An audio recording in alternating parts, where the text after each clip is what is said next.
Bonjour les amis, de temps en temps il m'arrive de faire ma pub, eh bien c'est le jour. J'ai la joie de vous faire part de la naissance de mon nouveau bouquin qui est actuellement sous presse et dont je recevrai les premiers exemplaires d'ici quelques jours. Voilà, des exemplaires tout à fait officiels avec dépôt à la Bibliothèque nationale, etc. etc. Donc je vous montre la couverture. Donc il s'agit d'un recueil de poèmes. Voilà, je suis plutôt coutumier des nouvelles, des romans. Ceci est un recueil de poèmes sur lequel je travaille depuis une trentaine d'années. Donc enfin, j'ai décidé non pas d'y mettre un point final parce que il est toujours en gestation, j'écris toujours de la poésie, ça m'arrive toujours. C'est pas voilà, c'est par période, mais c'est pas quelque chose qu'on arrête comme ça. Sauf que voilà, ce recueil, je trouve il forme un tout, un ensemble qui est assez cohérent. Donc c'est de la poésie, on va dire, assez classique. C'est de l'alexandrin avec mon style. Voilà. Je suis assez inspiré par les stances de pays. Je ne suis pas un artiste d'art moderne et contemporain. J'aime travailler la langue et lui faire rendre sa sonorité. J'aime le français, j'aime cette matière. Je trouve que c'est une matière qui chante et qui a son rythme, et l'alexandrin est le rythme parfait comme le nombre d'or pour un bâtiment. Donc c'est un recueil essentiellement, enfin essentiellement non, à 100% en alexandrin. Donc je vous invite sur le blog la carte postale littéraire.unblog.fr, lien dans la description. Vous m'envoyez un commentaire. Grâce à ce commentaire, je peux vous envoyer mes coordonnées PayPal, où vous me faites un virement entre amis. Alors le livre est affiché quand je fais des salons, des petits salons littéraires ou des gros d'ailleurs, à 14 euros. Et je vous le laisse à 14 euros à vous, puisque vous venez via ces vidéos, porc compris. Je vous fais cadeau du porc. Et dédicacé bien évidemment pour ceux qui le désirent. Je sais qu'il y a des gens qui veulent pas qui n'aiment pas qu'on écrive sur un livre neuf. Donc voilà, si vous m'en faites la demande, je vous dédicacerai mon recueil de poèmes. Voilà, 30 ans de boulot, 30 ans de travail, 30 ans de gestation poétique, on va dire, et je suis très très heureux de vous annoncer qu'enfin je me suis décidé. J'hésitais à publier ce texte, enfin cet ensemble de textes, et voilà, il y a eu un petit déclic. Il y a eu une lecture à Paris avec un acteur célèbre, ça m'a décidé. Bon, on m'a dit mais pourquoi tu publies pas ça? D'une part, je fais tout moi-même, de la poésie, il n'y a pas, à part moi-même, il n'y a pas beaucoup d'éditeurs, voilà, par la carte postale littéraire. Donc il faut tout faire soi-même. Faut apporter le financement initial soi-même. Bon, puis c'est quand même quelque chose d'assez personnel. C'est pas forcément facile de livrer de la poésie, surtout sur 30 années.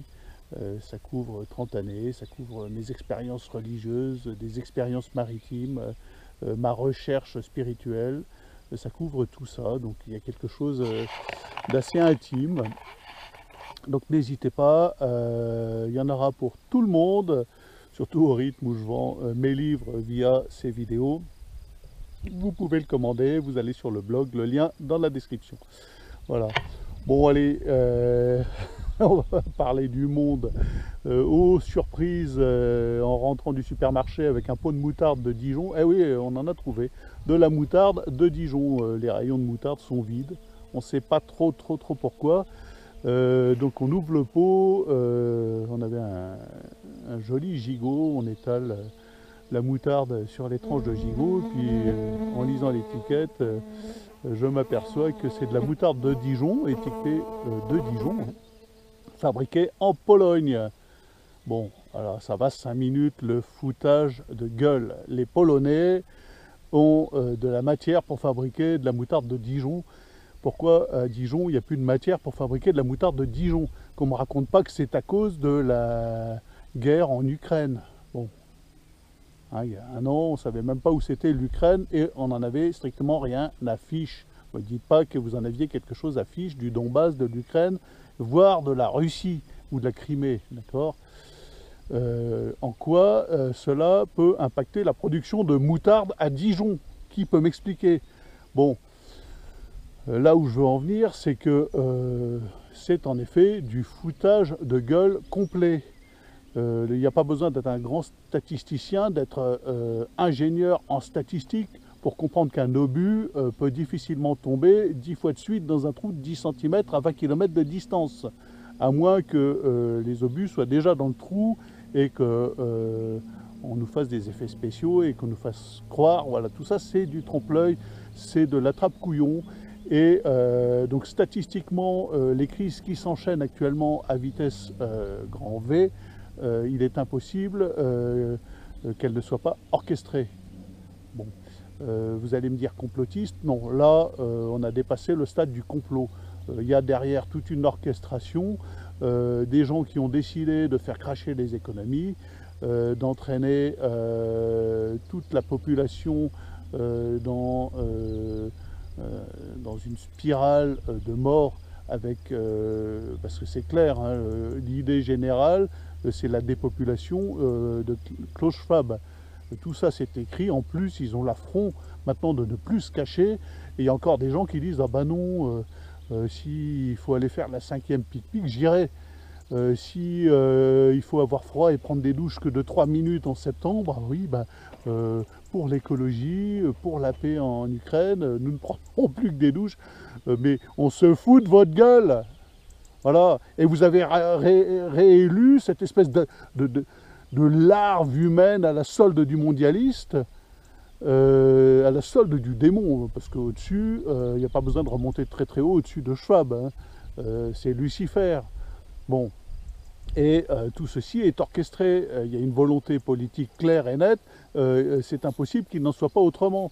Il n'y a pas besoin d'être ingénieur en statistique pour voir que ce qui arrive en série et en rafale est nécessairement planifié, c'est voulu. Il y a des gens derrière qui tirent des ficelles pour faire cracher nos économies, pour faire que les peuples crèvent dans une guerre civile, une famine, qu'il se passe quelque chose. Oui, en septembre, il va se passer quelque chose. C'est évident. C'est évident et c'est planifié. Et c'est pas la faute du méchant Poutine. Bon, il y est peut-être pour quelque chose. Mais peut-être qu'il est complice, peut-être. Je ne suis pas dans les arcanes du pouvoir, je n'en sais rien. Moi, tout ce que je vois, c'est que depuis des années, on se prépare en Auvergne.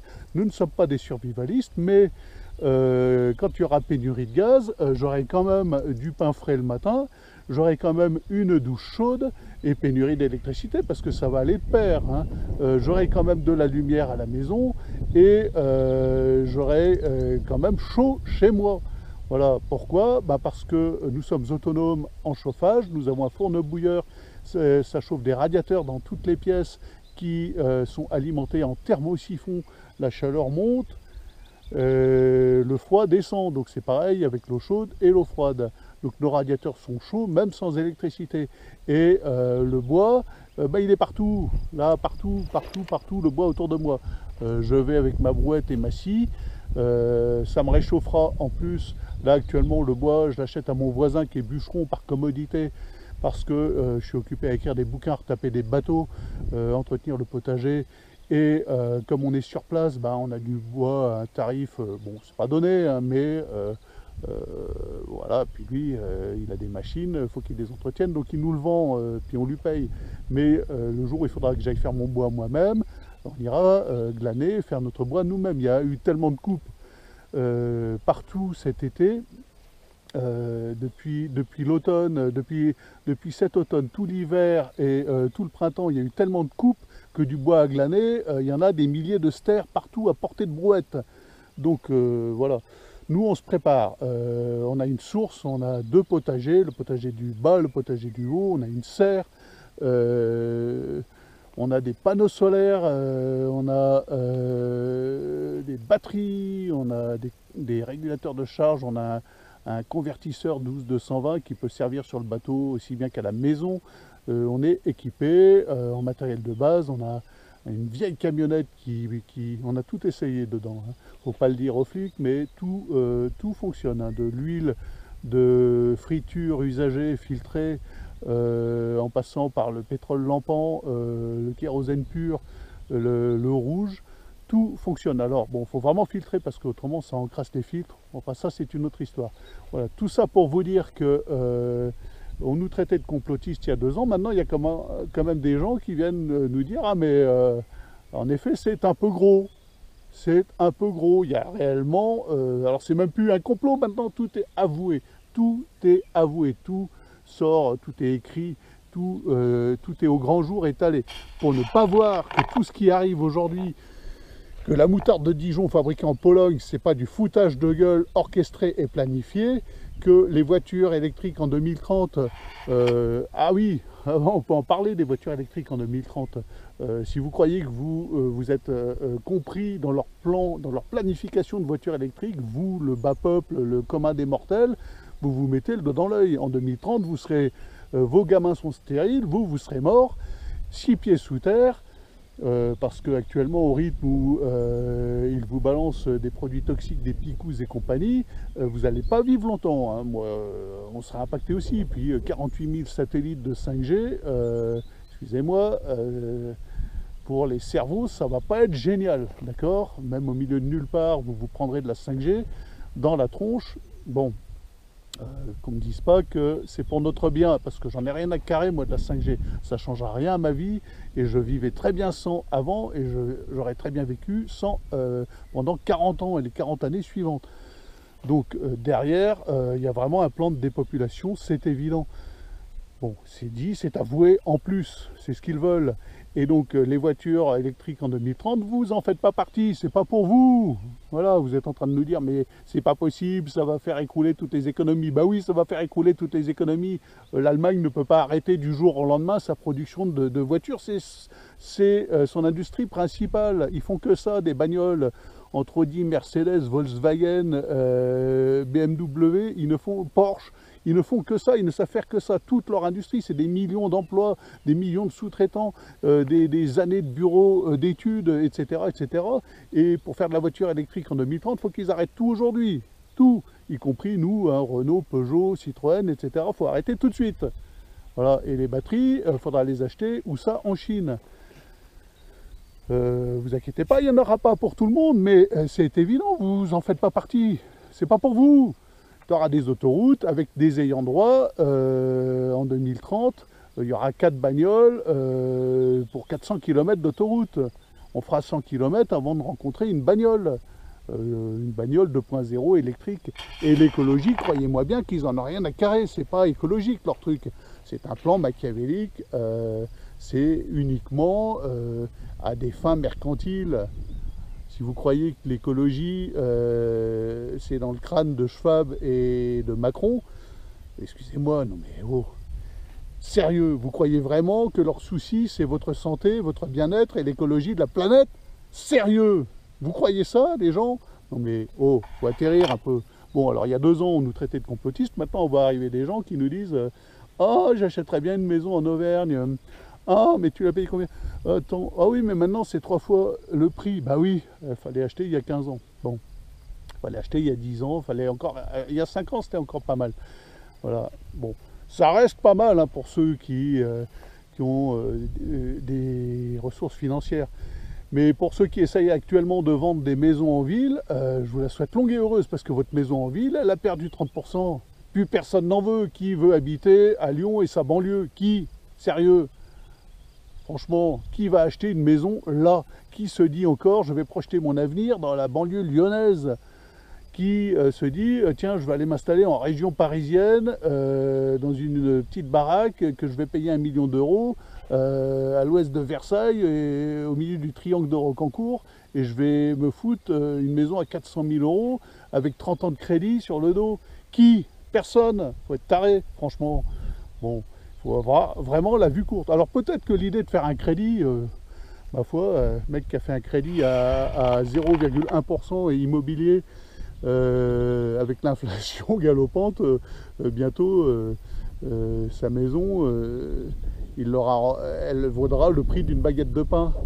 Donc il l'aura remboursé en 10 minutes, voilà, il aura 10 milliards d'euros dans une brouette, prêt à taux fixe, il ira rembourser sa baraque qui sera chez lui. Sauf que moi, en région parisienne, en ce moment, j'ai pas envie d'y habiter. Parce que le jour où ça va péter, ce qui est dans pas longtemps, parce que les pénuries, ils nous les organisent, ils nous préparent, ils sont en train de nous dire, ah oui, prenez des douches de 5 minutes, les mecs, pas plus de 5 minutes, faut vous habituer à avoir froid, faut vous habituer à faire ci, à faire ça. C'est dans la télé. Moi, j'ai pas de télé, mais j'entends les choses. Voilà, puis ça nous est rapporté. Ne serait-ce que sur les sites complotistes où je vais. Bah oui, je vais sur des sites complotistes, évidemment, il n'y a que là qu'on a de l'info. Bon, je ne vais pas aller écouter BFM et me dire que c'est la vérité, parce qu'il faut être con là aussi, excusez-moi. Bon, ah oui, tiens, une dernière truc avant de vous quitter, parce que, bon, on rigole, mais la dernière chose, on m'a demandé, c'est qui le père Mathieu dans ta dernière vidéo? Alors le père Mathieu, vous irez voir, il a une chaîne, je crois que c'est TikTok, le père Mathieu TikTok, voilà, on le voit sur YouTube, et donc c'est un gars avec un col romain, évidemment il n'est pas plus prêtre que mon chien qui se balade par là, c'est le pur produit Vatican II, le gars, le pur produit Vatican II, on ne peut pas faire mieux au niveau discours Vatican II. Alors évidemment j'entends d'ici les prêtres qui vont me dire, ah mais non, mais c'est un gars à part, ce n'est pas la parole de l'Église, etc.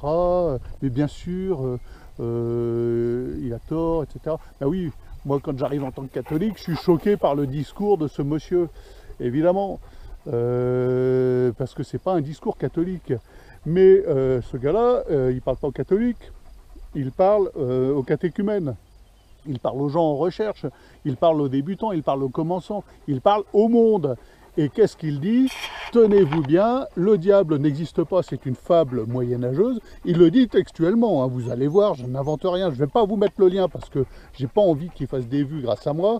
Enfin, il va en faire forcément, vous irez voir. Il ajoute des trucs du genre enculez-vous les uns les autres, excusez-moi, c'est pas un péché. Ça ne vous empêche pas d'aller au ciel. Parce que dans la mesure où le diable n'existe pas, il n'y a pas de péché. Il n'y a pas de péché originel. D'ailleurs, il vous sort une Bible qui est une Bible œcuménique, la Tob. Voilà, il est en col romain, le gars. Hein. Il a une belle gueule de premier de la classe. Hein. Franchement. Il vous annonce que tout ce qu'il y a là-dedans, à commencer par la Genèse, en commençant par les miracles où Jésus chasse des démons, c'est de la fake news, c'est du pipeau, c'est comme ça qu'on comprenait les choses quand on était archaïque, mais aujourd'hui on comprend mieux parce qu'on est intelligent et qu'on sait très bien qu'il n'y a pas de démons, il n'y a que des maladies mentales et que Jésus se contentait vaguement, c'est un guérisseur, voilà.